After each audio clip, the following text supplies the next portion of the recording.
बिस्मिल्लाहिर्रहमानिर्रहीम। कल हमने जितनी बातें की थी आज उसका एक ख़ुलासा इधर हम बनाते हैं। एग्ज़ाम के लिए जितनी पॉइंट्स ज़रूरी है वो अब हम यहाँ इधर बताते हैं। जैसे फॉर एग्ज़ाम्पल हमने किडनी की एम्ब्रियोलॉजी के बारे में बताया कि किडनी जो है इंटरमीडिएट प्लेट ऑफ मेसोडर्म से जो डिराइव्ड हुई है। सबसे पहले किडनी के अंदर 3 किडनी सिस्टम बनते हैं, जैसे प्रोनेफ्रोस, मीज़ोनेफ्रोस एंड मीटानेफ्रोस। ये मीटानेफ्रोस जो है हमारे जितने भी ऑर्गन से फिर यहाँ से डिराइव्ड होते हैं, जैसे मीटानेफ्रोस यूरिटेरिक बर्ड से excretory part of the kidney और collecting part of the kidney यहाँ से डिराइव होते हैं। ठीक है, फिर उसके बाद हमने बात की थी सीरम ऑस्मोलरिटी के बारे में। तो सीरम ऑस्मोलरिटी की बात की द नंबर ऑफ सॉल्यूट पर लीटर ऑफ सॉल्वेंट, इसको हम सॉल्यूट कहते हैं। सीरम ऑस्मोलरिटी की डेफिनेशन की थी, हमने कहा था कि तकरीबन 275 से लेके 295 तक है, जिसको हम राउंड अबाउट करें तो तकरीबन 300 मिली osmol पर लीटर बन जाती है। इसको कैलकुलेट करने के लिए हमने फार्मूला लिखा था। फार्मूला हमने ऐसा लिखा था कि 2 into sodium plus potassium into blood sugar level divided by 18 plus blood urea nitrogen divide by 2.8। ये हमने फार्मूला लिखा था कि इससे हम क्या कर सकते हैं, सीरम ऑस्मोलरिटी को कैलकुलेट कर सकते हैं। अब इसके लिए जो इम्पोर्टेंट सॉल्यूट थी वो क्या थी, sodium, potassium, glucose, blood urea nitrogen. इसके अलावा और भी बहुत सारे थे, जैसे कैल्शियम, मैग्नीशियम, फास्फेट, सल्फर। लेकिन सबसे जो इम्पोर्टेंट ऑस्मोलरिटी की थी वो ये 4 थे। अब आते हैं जनाब mechanism of concentrated urine formation. हमने कहा था कि इसके अंदर 3 मैकेनिज़्म है। एक को हम कहते हैं इस्टेब्लिशमेंट। इस्टेब्लिशमेंट को कौन करती है, इसको लूप ऑफ हेनली करवाती है। अब मेंटेनेंस, इसकी मेंटेनेंस कौन करवाता है, वो ज़ारेक्टा करवाता है। और इसकी ऑगमेंटेशन जो थी वो एडीएच करती थी। हमने कहा था कि एडीएच को क्या करते हैं, डिफरेंट चीज़ें एडीएच को रिलीज़ करते हैं। जैसे डिफरेंट चीज़ें एडीएच को रिलीज़ करते हैं, जैसे हमने कहा था कि हाइपोवॉल्यूमिया, क्रॉनिक पेन, ठीक है। और फिर हमने कहा था नाजिया, वोमिटिंग, ये तमाम वो चीज़ें हैं जो एडीएच को रिलीज़ करती थी। लेकिन उनमें सबसे जो इम्पोर्टेंट था वो एडीएच था, ठीक है। और ये जो तमाम जितनी सॉल्यूट्स है ये 24 आवर में ये 600 मिली osmol पर लीटर तकरीबन 24 आवर में हम लेते हैं। इसको जो बॉडी से बाहर निकालने के लिए जो मैक्सिमम वाटर चाहिए था, मैक्सिमम सॉल्वेंट चाहिए थे, वो तकरीबन 12 लीटर हमने पढ़ा। और मिनिमम जो इसके लिए चाहिए था वो तकरीबन 500 ml था, ठीक है, या 0.5 लीटर। फिर इसके बाद फिर हमने पढ़ा था the minimum and maximum water intake को तकरीबन से इसका फार्मूला हमने लिखा था कि 3 to 50 ml पर kg पर लीटर। अगर आपने अपने बॉडी का मिनिमम वाटर इनटेक मालूम करना है तो आप अपनी बॉडी के वेट को 30 से मल्टीप्लाई करेंगे। अगर आपने मैक्सिमम मालूम करना है तो आप 50 को मल्टीप्लाई करेंगे। उसके बाद फिर हमने कही थी कि इनसेंसिबल वाटर लॉस हमारे बॉडी से जो होता है वो कितना होता है, तकरीबन रिस्पायरेटर के अंदर तकरीबन 300 ml होता है, स्वेटिंग के अंदर तकरीबन 300 ml होता है, और फीकल और यूरिन के ज़रिए जो होता है वो भी तकरीबन 300 होता है। और हमने जो कहा था जो सॉल्यूट के लिए होता है वो तकरीबन 500 ml होता है। तो इसको अगर सारों को हम मिलाए तो तकरीबन 1500 ml बन जाती है। तो ये हमारा इनसेंसिबल वाटर लॉस था। और इसके बारे में हमने एक बात और भी कही थी, अगर कोई पेशेंट रीनल फेलियर से या हार्ट फेलियर से इफ़ेक्टेड है और उसकी बिल्कुल यूरिन नहीं आ रही, लेकिन फिर भी उसको हम 1 लीटर दे सकते हैं, क्योंकि इनसेंसिबल लॉस तो ऑलरेडी कितनी है। और ये इनसेंसिबल लॉस जो है ये हमारे बॉडी की एक्टिविटी, टेम्परेचर्स, इन तमाम चीज़ों पर डिपेंड करती है। फिर उसके बाद हमने पढ़ा था auto regulation of the blood supply of the kidney, जिसको 4 फैक्टर कंट्रोल कर रही थी, जैसे प्रोस्टाग्लैंडिन E1।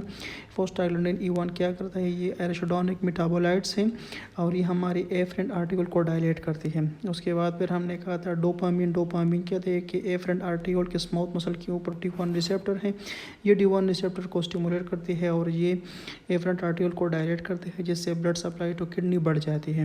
और इसकी जो हमने डोज पढ़ा था वो तकरीबन 5 माइक्रोग्राम पढ़ा था, ठीक है। उसके बाद आती है मायोजेनिक थ्योरी।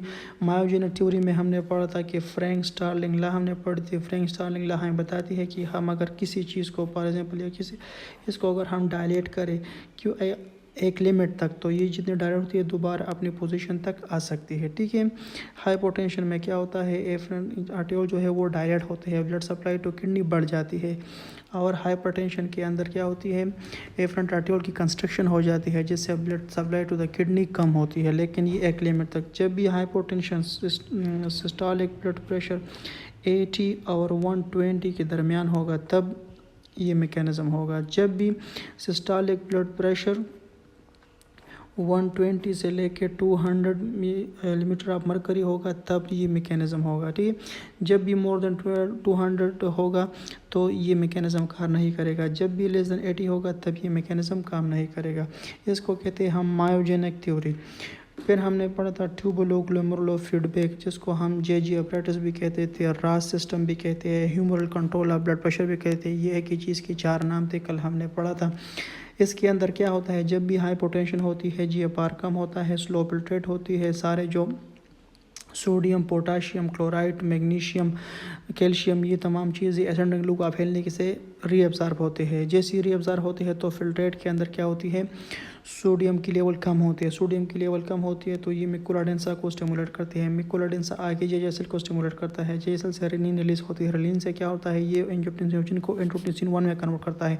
एंजियोटेंसिन 1 क्या करता है, हमारी जो कैपिलरी होती है लंग की कैपिलरी से गुजरती है, वह एंजियोटेंसिन कन्वर्टिंग एंजाइम होता है, वो एंजियोटेंसिन 1 को एंजियोटेंसिन 2 में कन्वर्ट करता है। और ये क्या करता है, हाइपोथैलेमस को स्टिमुलेट करता है। जब ये हाइपोथैलेमस को स्टिमुलेट कर दिया तो हाइपोथैलेमस से क्या होती है, एक तो सिंपैथेटिक डिस्चार्ज ज़्यादा होगा। सिंपैथेटिक डिस्चार्ज ज़्यादा होगा उससे हमारी हार्ट रेट बढ़ेगी। जैसी हमारी हार्ट रेट बढ़ेगी वहाँ पर कार्डियक आउटपुट ज़्यादा होगा, ठीक है। और उसके बाद ये क्या करती है, थर्स्ट को स्टिमुलेट करती है। जब भी थर्स्ट को स्टिमुलेट करती है तो हम वाटर इंटेक ज़्यादा करेंगे। जब भी वाटर इंटेक ज़्यादा करते हैं तो क्या करते हैं, हाइपर वॉल्यूमिया हो जाएगा। Hypervolaemia can lead to the increase blood supply to the kidney, ठीक है। उसके बाद एड्रिनल कॉर्टेक्स हमने कहा था कि ये एंजियोटेंसिन 2 क्या करता है, हमारे एड्रिनल कॉर्टेक्स की ग्लोमेरुलर हमारे वहाँ से अल्डोस्टेरोन को रिलीज़ करता है। अल्डोस्टेरोन क्या करेगा, लेट पार्ट ऑफ डीसीटी के ऊपर, लेट पार्ट ऑफ डीसीटी के ऊपर क्या करता है, वहाँ पर सोडियम और वाटर की रिटेंशन करता है, ठीक है। तो इससे भी हमारी ब्लड प्रेशर बढ़ेगी। और फिर कहते हैं स्मूथ मसल्स ऑफ वास्कुलेचर, ये एफरेंट आर्टियोल को क्या करते हैं, वहाँ पर कंट्रैक्ट करते हैं, जिससे भी हमारी articulation of the blood supply होगी। हमारी कार्डिक आउटपुट की तकरीबन 25% ब्लड हमारी किडनी के ऊपर आती है। अब जनाब ये तो वो तमाम चीज़ें थी जो हमने कल पढ़ी थी। अब आते हैं जनाब एक खूबसूरत से टॉपिक की तरफ कि आज हम जैसे पढ़ेंगे उसे कहते हैं GFR। GFR यानी क्या, यानी ग्लोमेरुलर फिल्ट्रेशन रेट। इसको हम क्रेटिनिन क्लियरेंस भी कहते हैं, ठीक है। अब जनाब सबसे पहले आते हैं इसके डेफिनेशन की तरफ। इसकी डेफिनेशन ये है कि filtrate formed by all nephrons of the both kidneys in 1 minute. 1 minute के अंदर हमारी दोनों किडनी जितनी फिल्ट्रेट बनाती है उसे हम कहते हैं GFR, glomerular filtration rate. Filtrate formed by the nephrons of the both kidney in 1 minute, ठीक है। इसकी नॉर्मल वैल्यू कितनी है, इसकी नॉर्मल वैल्यू है 10 to 120 मिलीमीटर पर मिनट, ठीक है, 1 ml पर मिनट। इसकी ये नॉर्मल वैल्यू है। अगर हम इसको मेजर करें GFR से तो इसे हम कहते हैं एनोलिन, ठीक है। अब इसको हम क्रेटिनिन से भी मालूम कर सकते हैं, लेकिन क्रेटिनिन के अंदर मसला क्या है, क्रेटिनिन के अंदर मसला ये है कि क्रेटिनिन जो है ये दोबारा हमारे बॉडी के अंदर दोबारा एब्जॉर्ब होती है, ठीक है। एनोलिन क्या है, एनोलिन एक ऐसी चीज़ है जो हमारे बॉडी के अंदर 100% क्लियरेंस, ये इसकी क्लियरेंस होती है, ये फ्रीली फिल्टर होता है, ये ना इधर रीअब्जॉर्ब होता है, ना इधर सिक्रेट होता है, ना मेटाबोलाइज होता है। इसलिए हम GFR को इंसुलिन के ज़रिए मेजर करते हैं, ठीक है। अगर आपने किसी पेशेंट के बेड साइड पर क्या करना है, किसी पेशेंट के बेड साइड पर जीएफआर को मालूम करना है तो आप इस तरह मालूम कर सकते हैं। जैसे इस पहले हमने पढ़ी थी ना कि हम बेड साइड पर सीरम ऑस्मोलरिटी को आप मालूम कर सकते हैं, जैसे 2 इंटू सोडियम प्लस पोटाशियम, ठीक है, plus blood sugar level divided by 18 plus blood urea nitrogen divide by 2.8। आप इस फार्मूले के अंदर सीरम ऑस्मोलरिटी को बेड साइड के ऊपर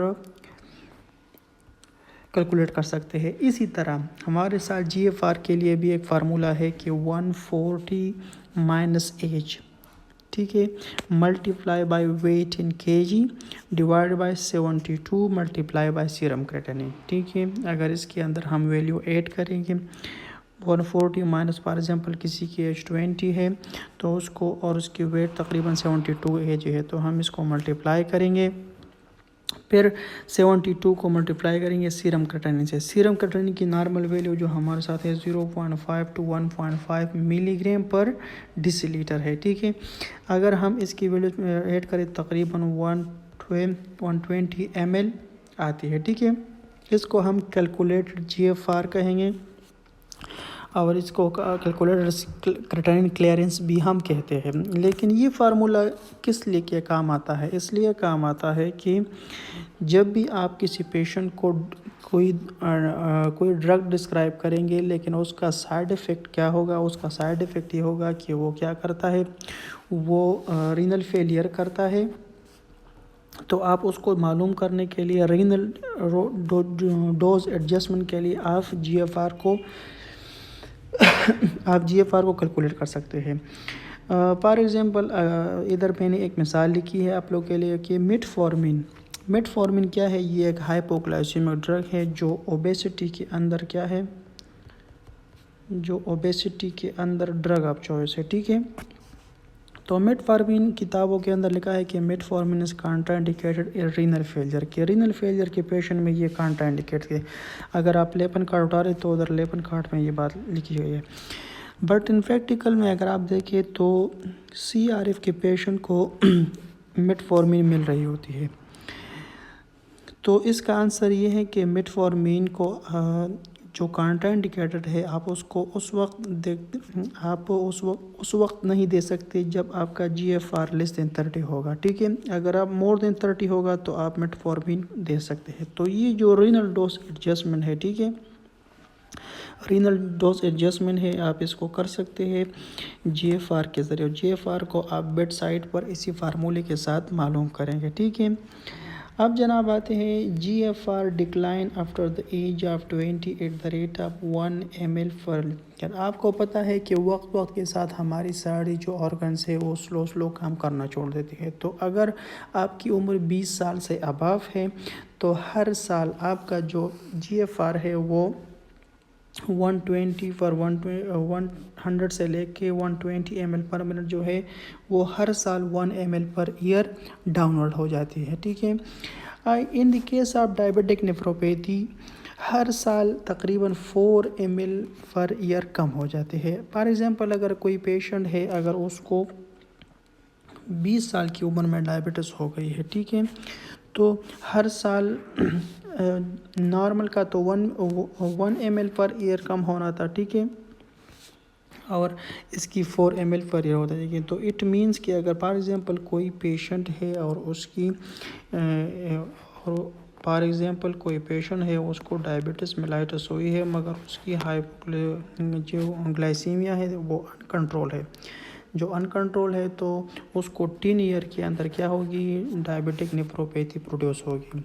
वो दोबारा मैं ये बात आपको बता देता हूँ, ये अपने साथ लिख लीजिए कि एक पेशेंट है, फॉर एग्ज़ाम्पल उसको डायबिटीज़ हो गई है लेकिन उसकी ग्लाइसीमिया अनकंट्रोल है और वो क्या करता है, चस्के लेता है, दवाई नहीं खाता, एक्सरसाइज नहीं करता, ठीक है, तो उसको 10 ईयर के अंदर नेफ्रोपैथी डेवलप होगी।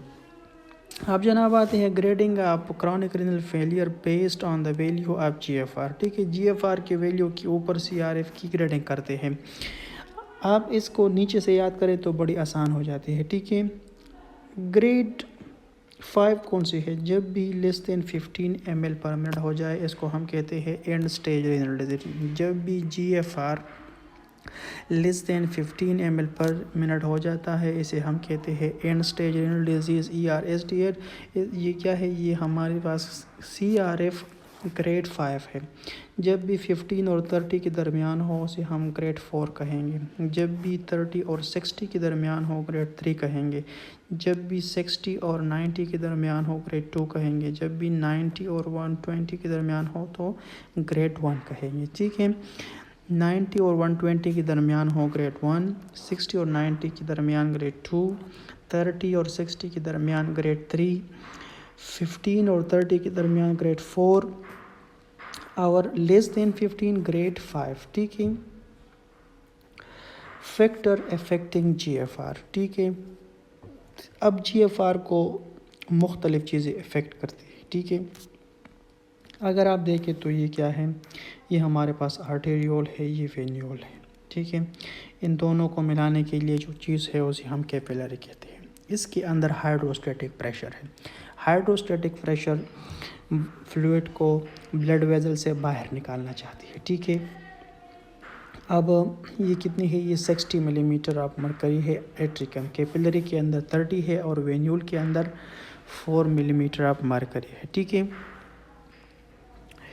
अब आप देखें, ठीक है, कि ग्लोमेरुलाई के अंदर ये जो हाइड्रोस्टैटिक प्रेशर है ये है 60 मिलीमीटर ऑफ मरकरी और जो ऑनकोटिक प्रेशर है, ठीक है, वो क्या है? वो है 80 millimetre of mercury. Oncotic pressure इसको बॉडी को अंदर इसको क्या करती है?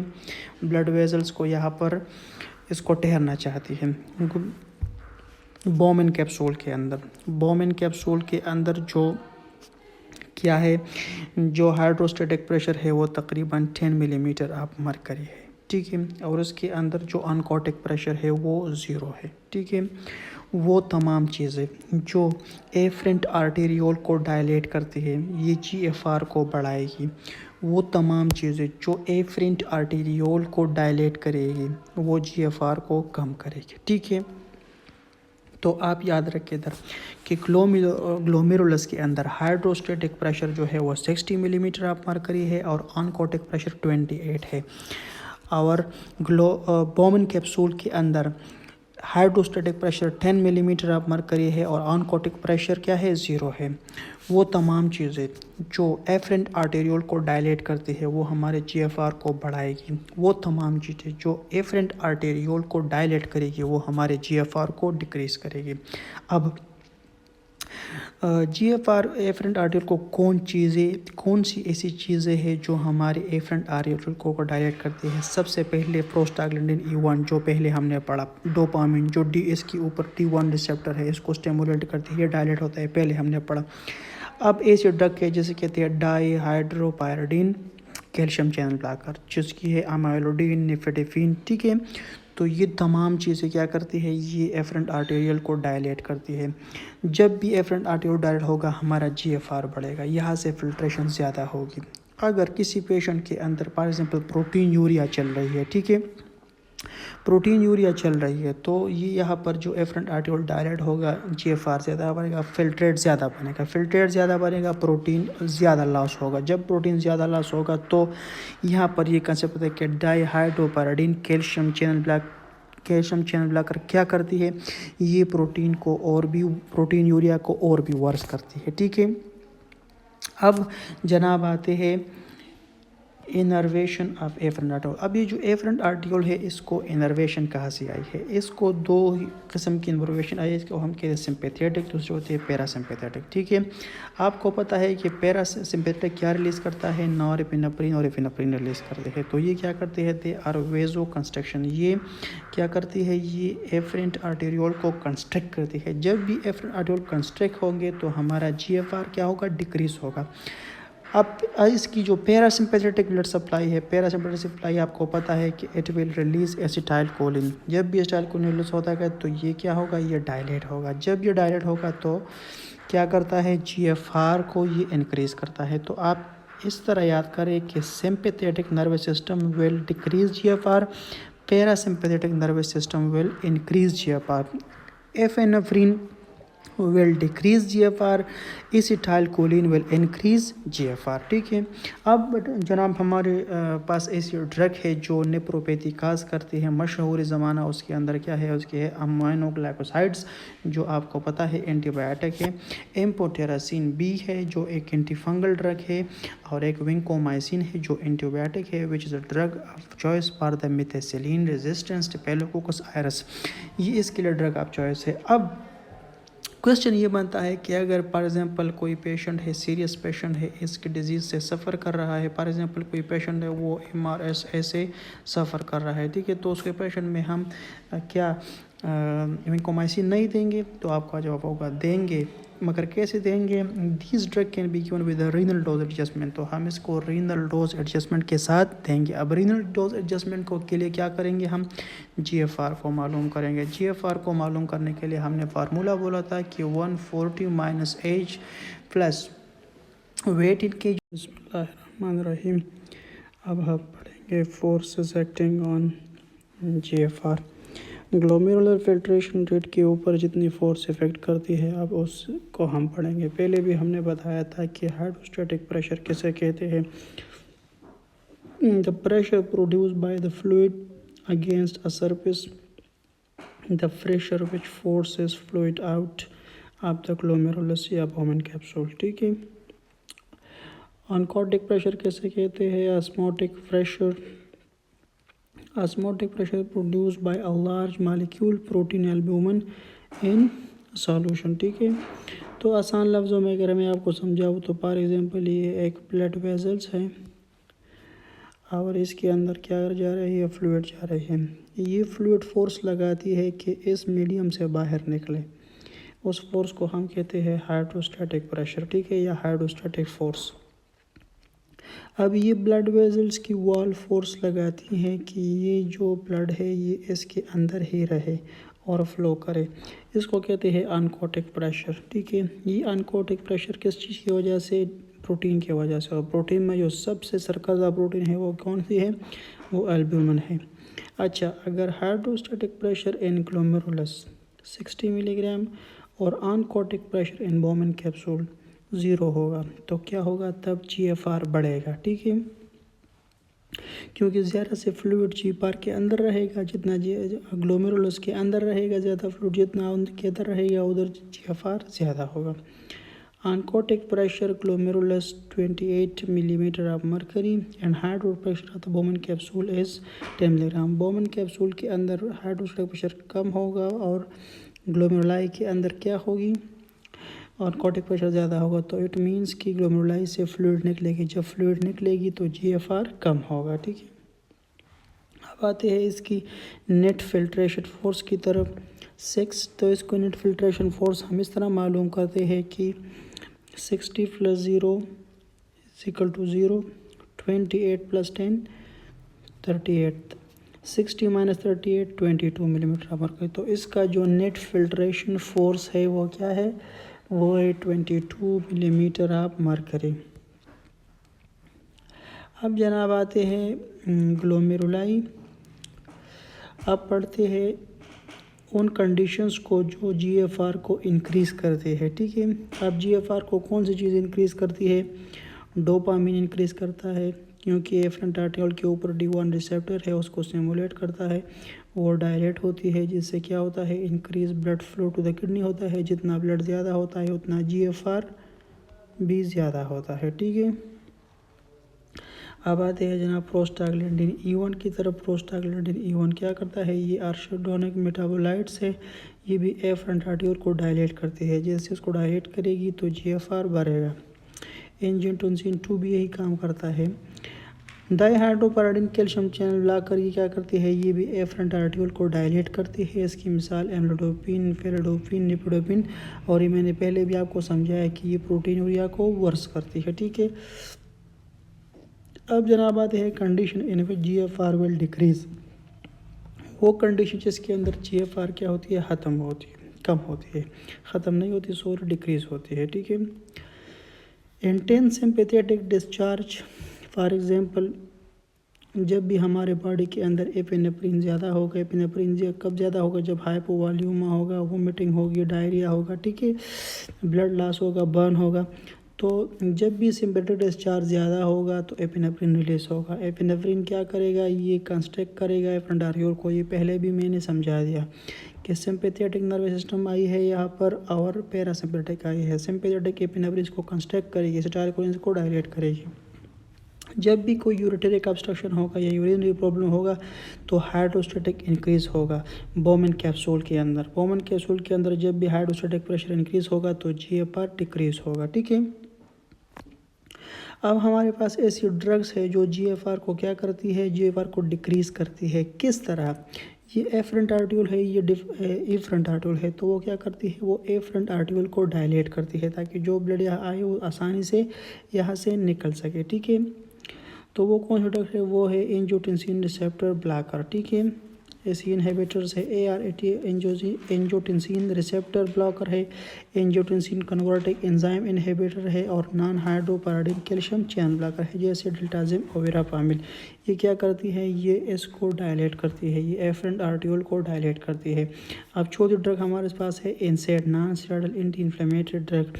ये क्या करती है, ये प्रोस्टाग्लैंडिन E1 को इनहिबिट करती है। ये इनहिबिट करती है, इसको जब इनहिबिट करेगी तो हमारा जो एफरेंट आर्टेरियोल है, जो एफरेंट आर्टेरियोल है वो क्या होगा, वो कंस्ट्रिक्ट होगा। जब वो कंस्ट्रिक्ट होगा तब भी जीएफआर क्या होगी, डिक्रीज होगी। अच्छा, never ever use angiotensin converting enzyme inhibitor with non steroidal anti inflammatory drug. आप NSAIDs को AC इनहिबिटर के साथ इस्तेमाल नहीं कर सकते। क्यों, क्योंकि दोनों ही जीएफआर को डिक्रीज़ करती है, जिससे क्या होगा, दोनों के रीनल फेलियर के चांस बढ़ेंगे। लेकिन अगर किसी को क्या है, एक्सीजेंसी है, बहुत ही अशक्त ज़रूरत है, तो हम इसको क्या किस तरह देंगे, हम इसको साइमल्टेनियसली देंगे। फॉर एग्जांपल अगर हम AC इनहिबिटर देंगे तो AC इनहिबिटर आप उसको मॉर्निंग में एडवाइस करेंगे और जो NSAID है उसको आप इवनिंग में एडवाइस करेंगे। तो ये